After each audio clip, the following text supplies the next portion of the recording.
Welcome to Chotu Motu world. ಇವತ್ತು ನಾವು ತುಳಸಿ ಅಮ್ಮನ ವಿವಾಹದ ಕತೆ ಕೇಳೋಣ ಬನ್ನಿ.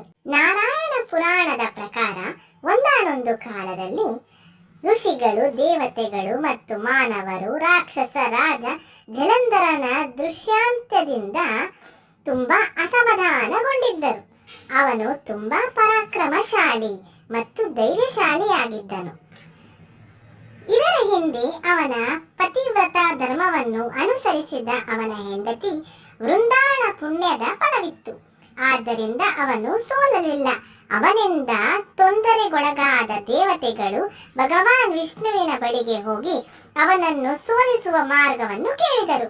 ಆಗ ಭಗವಾನ್ ಶ್ರೀಹರಿಯು ವೃಂದಾಳ ಸದ್ಗುಣವನ್ನು ಮುರಿಯುವ ಮಾರ್ಗವನ್ನು ಯೋಚಿಸಿದನು.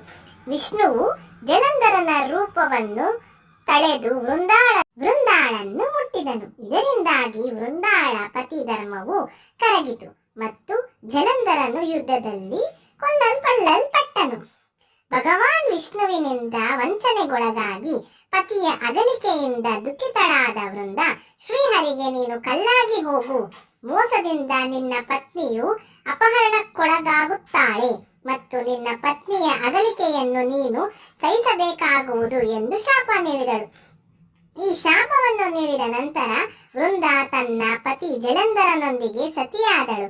ಅವರ ಚಿತಾಭಸ್ಮದಿಂದ ತುಳಸಿ ಸಸ್ಯವು ಹೊರಹೊಮ್ಮಿತು. ಭಗವಾನ್ ವಿಷ್ಣುವು ವೃಂದಾಳ ಸದ್ಗುಣವನ್ನು ಮುರಿದಿದ್ದಕ್ಕಾಗಿ ಸ್ವತಃ ಬಹಳ ತಪ್ಪಿತಸ್ಥನೆಂದು ಭಾವಿಸಿದನು.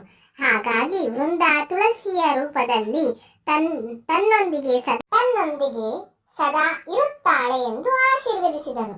ಕಾರ್ತಿಕ ಶುಕ್ಲ ಏಕಾದಶಿ ಎಂದು ತುಳಸಿಯನ್ನು ಶಾಲಿಗ್ರಾಮ ರೂಪದಲ್ಲಿ ಯಾರು ವಿವಾಹವಾಗುತ್ತಾರೋ ಅವರ ಇಷ್ಟಾರ್ಥವು ಈಡೇರುತ್ತದೆ ಎಂದು ಹೇಳಿದನು.